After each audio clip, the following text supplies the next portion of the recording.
तर आज होता शनिवार, जगासाठी सुट्टी पण माझ्या केसांसाठी केमिकल लोचा नसलेला दिवस. काल रात्रीच मोठ्या उत्साहात आयुर्वेदिक जडीबुटी उकळून ठेवली होती. सकाळी हे पाणी बघून असं वाटतंय जणू एखादा काढाच प्यायचा आहे, पण नाही, हे केसांना लावायचं आहे. केस धुवून झाले की पुढचा अर्धा पाऊण तास फक्त माझा. शनिवार असला तरी आपलं रेग्युलर रुटीन चुकून चालत नाही.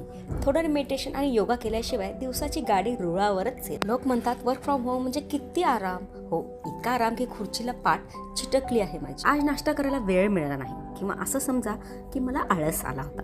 मग काय, डायरेक्ट बनवला आपला सोलापुरी रांगडा तडका, आपला झणझणीत ठेचा. काम संपून जरा बाहेर गेले तर सोलापूरच्या ट्रॅफिकनं आणि कामाच्या व्यापानं माझं स्वागत केलं. शनिवार एन्जॉय करायचा विचार होता, पण देवाला ते मान्य नसावं. अख्खा दिवस असा गेला की वाटतं सरळ संन्यास घ्यावा. दिवसभरच्या कष्टाचं फळ म्हणजे हा सोलापुरी मसाला भात आणि त्यावर तुपाची धार. एवढं खाऊन आता डायरेक्ट झोपून टाकायचं.